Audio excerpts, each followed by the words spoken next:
ತಂದೆ ತಾಯಿ ಕರ್ಕೊಂಡು ಬಂದ್ಮೇಲೆ ಹೆಂಗೈತೆ ಸರ್ ಈಗ? ಚೆನ್ನಾಗಿದೆ, ಪೈನ್ ಎಲ್ಲ ಕಡಿಮೆ ಆಗೈತೆ ಅಂತಾರೆ. ಹಾಂ, ಈಗೆಲ್ಲ ಓಡಾಡೋದಕ್ಕೆ, ಸಣ್ಣ ಪುಟ್ಟ ಕೆಲಸ ಮಾಡ್ಕೊಳ್ಳೋದಕ್ಕೆ ಎಲ್ಲ ಚೆನ್ನಾಗಿದೆ. ದೇವ್ರು ಒಳ್ಳೇದು ಮಾಡಲಿ ಸರ್.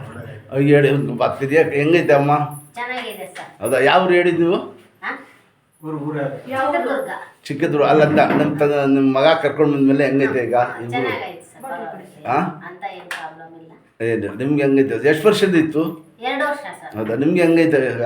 ನಮ್ಗೆ ಭಾಳ ನೋವು ಕಡಿಮೆ ಆಗಿದೆ, ಪೂರ್ತಿ ಕಡಿಮೆ ಆಗಿದೆ. ಹಾಂ, ಏನೋ ಒಂದು 20% ಇರ್ಬೋದು. ಅಷ್ಟೇ. ಹಾಂ, ಚೆನ್ನಾಗಿದೆ. ಇಲ್ಲ ನಿಮ್ಮ ಮಗ ಕರ್ಕೊಂಡು ಬಂದು ರೆಡಿ ಮಾಡಿದ್ಮೇಲೆ ಪರವಾಗಿಲ್ಲ. ಎರಡು ಕೈ ಕೊಡಿ. ಹಾಂ, ಅಷ್ಟೇ.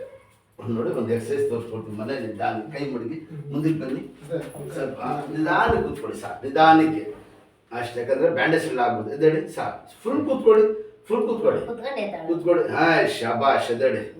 ಪರವಾಗಿಲ್ಲಮ್ಮ, ನಿಮ್ಮ ಮಗ ಈ ಥರ ಸೇವೆ ತಂದೆ ತಾಯಿ ಕರ್ಕೊಂಡು ರೆಡಿ ಮಾಡಿಸಿದ್ರಲ್ಲ, ಕೈ ಮಡಗಿ ನೀವು ಒಂದ್ಸತಿ ಕೂತ್ಕೊಳ್ಳಿ, ಮುಂದಕ್ಕೆ ಬನ್ನಿ, ದೇವ್ರು ಒಳ್ಳೇದು ಮಾಡ್ತಾನೆ. ಹಾಂ, ಅಷ್ಟೇ, ನಿಧಾನಕ್ಕೆ ಹೇಳಿ ಸಾಕು, ಅಷ್ಟೇ. ಜಾಸ್ತಿ ಮಾಡಿದ್ರೆ ಬ್ಯಾಂಡೇಜ್ ಎಲ್ಲ ಬಂದ್ಬಿಡ್ತದೆ. ದೇವ್ರ ಕೂಡ ಇದ್ದೇ ಸಾಕು. ಆ ಥರ ಏನಿದ್ರೆ ಹೇಳಿ ನಿಮ್ಮ ಮಗನಿಗೆ, ನಿಮಗೆ ಫೋನ್ ಮಾಡಿ ಕರ್ಕೊಂಡು ಬನ್ನಿ ಸಾಕು, ದೇವ್ರು ಒಳ್ಳೇದು ಮಾಡ್ತಾನೆ.